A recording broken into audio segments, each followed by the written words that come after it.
342. Jesús se vería ya cohibido y comprendía que ya no tenía objeto su vida. Sabía por la samaritana, su venta por Judas y hasta el día que sería, porque Judas sabía que el Maestro, como en años anteriores, había de celebrar la Pascua y Jesús ya se resignó a lo inevitable y trató de retirar a su madre, a la que consolaban las otras mujeres y hacían esfuerzos sobre el Sanedrín, por Arimatea y Nicodemus, los que en caso necesario renunciarían a sus cargos, porque por nada habrían de firmar la sentencia de muerte de Jesús. 343. María sabía toda la verdad amarga, pero en su amor trataba de retardar el momento, hasta un segundo que le fuera posible, pero no se alejaba de Jesús, por si podía darle el último consuelo, y en último extremo, animarlo para que no decayera. 344. Por fin, el domingo, 22 de marzo, téngase presente el asterisco 1, empezaba la Pascua de los Ázimos, y después de comer en Betania, les dijo a sus discípulos, de dar un paseo hasta Jerusalén. A la entrada, junto al camino, había un pollino y como iban de buen humor, al viejo Pedro le dio la ocurrencia de decirle, Maestro, ¿quieres que te lo traiga y entrarás montado en él? A lo que Jesús se negó, y no es verdad que entrara montado, aunque sí es verdad que el pueblo le hizo una demostración, porque estaba reciente la tremenda filípica que diera a los escribas cuando lo sacaron cerrándole la puerta de la sinagoga, y esta manifestación exasperó más al pontífice, pero mucho más por la proclamación de rey de los judíos. 345. Jesús meditaba sobre la falsedad de su discípulo Judas y no pudo menos de reconocer que no había estudiado bien aquel espíritu, un tanto apasionado y pagado de sí mismo y celoso por temperamento, estaba resentido de que las caricias del Maestro fuesen más singulares con Juan. De esto, cuando Jesús les da esperanzas a las mujeres anunciándoles que va a Betania, es porque allí le esperan noticias de ese punto, pero del que no deja presentir nada a nadie.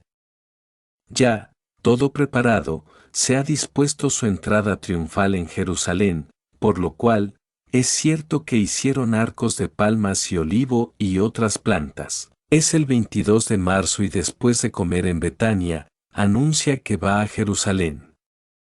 Le siguen sus discípulos con incertidumbres y extrañezas y las mujeres siguen de cerca. Cuando avistan la ciudad, ya se ven en las colinas y cercanos al templo, los ejércitos, mandados por el príncipe de Ur. Ven, que pronto escoltan al séquito de Jesús, abocándose en la puerta de Jafat, de donde rompe la marcha el piquete que vitorea a Jesús rey de los judíos al son de trompetas y clarines. El pueblo lo aclamó y así ascendió hasta el templo, sentándose en el trono. Se oponen los sacerdotes y a la orden de Caifás, quieren resistir y hacen armas contra los soldados de Ur, que rodean el trono. Ha salpicado la sangre los pies de Jesús y se levanta y pronuncia estas palabras, no es este mi reino, y descendió del trono. Los soldados de Ur, ante ese acto inesperado, contestaron, nosotros no queremos un rey débil, y se retiran. Queda Jesús solo con sus discípulos y con su situación muy agravada por el acto realizado y porque, al entrar, ha arrebatado el látigo a un guardián y con él echó a los comerciantes de ídolos y baratijas del culto que allí vendían, comercio de los sacerdotes. Estos son los hechos. El resultado es la catástrofe ya irremediable de Jesús, como hombre. Su amor demasiado para la humanidad, lo ha traicionado a él mismo.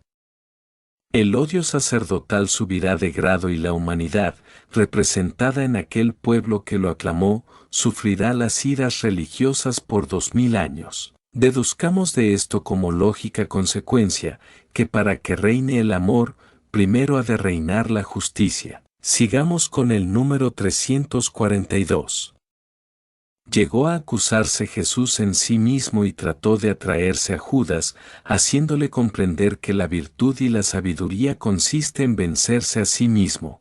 Pero a Judas, ya le había picado la serpiente y el veneno que cae en el corazón, mata la conciencia o la adormece y solo cuando se ha satisfecho la pasión se cura. 346. Sin embargo, Judas vacilaba, pero estaba ya preso su sentimiento por la mordedura y por más, sentenciado a muerte si no cumplía su juramento, firmado por recibo de dinero, que es lo que constituye la agravante de su falta, y en cualquier caso, Judas ya estaba perdido, porque también había formado su propósito de no sobrevivir. Esto era otra agravante de la ley de la vida. 347. Como las cosas caminaban a pasos agigantados, Jesús tuvo miedo de que no le dieran tiempo de celebrar la Pascua, en cuyo momento quería hacer a sus apóstoles el nombramiento de tales y darles el mandato de predicar lo que de él habían aprendido,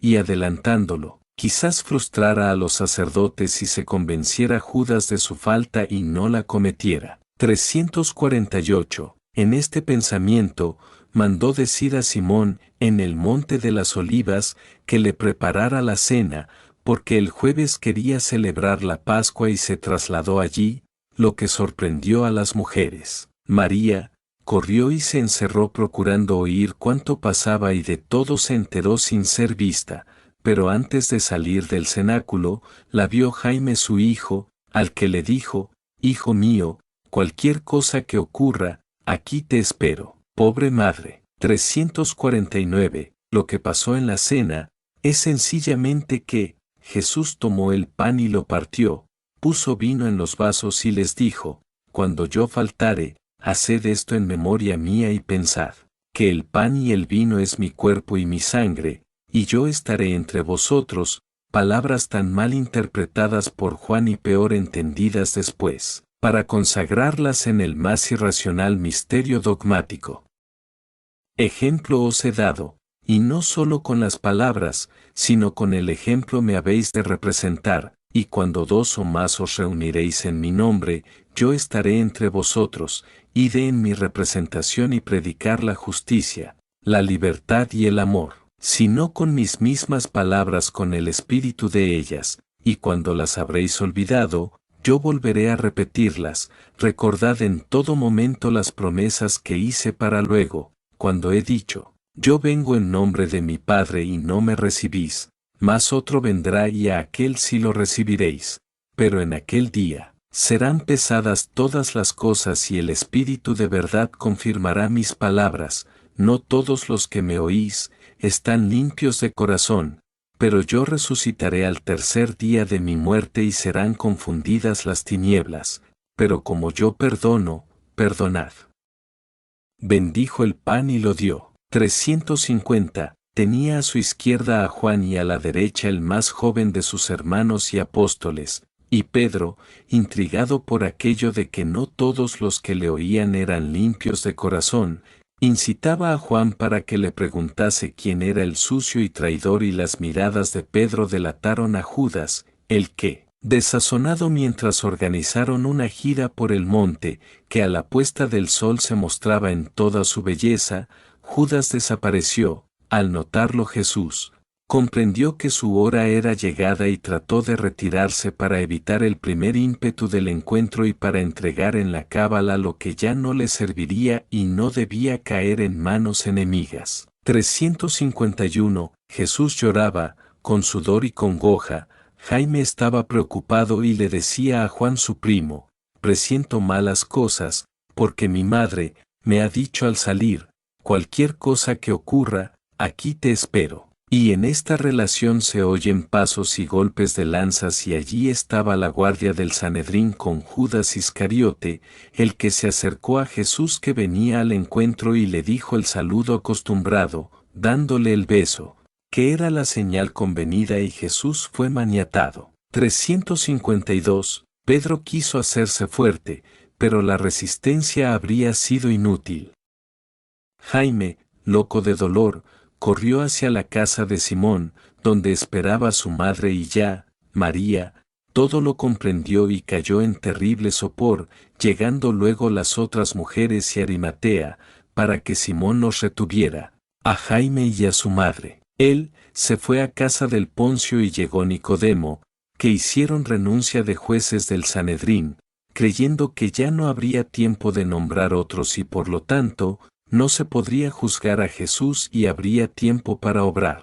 353. Dicen que Poncio y su mujer, en sueños vieron todo el horror de la tragedia, mas no fue en sueños, porque Pluvia era una medium bien desarrollada y cayó en posesión, imponiendo y recordando a Pilato su cargo como espíritu y la misión que había venido a desempeñar y todo lo que Jesús y los suyos habían realizado en cumplimiento del acuerdo de los consejos del Padre, y Pilato se esperó que le trajeran a Jesús. 354. La entereza de Jesús ante el pontífice provocaba más sus iras, entre tanto habían salido los escribas a soliviantar al populacho, al que en cada momento lo instigaban con patrañas y de que el Nazareno quería ser el rey de los judíos, que había querido abolir la ley de Moisés, que protegía a las adúlteras, que atentaba contra el pontífice y que por todo se había llamado el solo Hijo de Dios y quería hacer creer que él era el Cristo. 355. Razón tenía el gobernador cuando dijo que temía al pueblo, porque es del último que llega, y aquí, incitado por la claque escriba y farisaica, el populacho vociferaba y pedía la crucifixión. Seguía a la comitiva que conducía al reo de casa de Anás a Caifás, donde ya se le sentenció a muerte, por blasfemo, al contestar al pontífice: «Tú lo has dicho».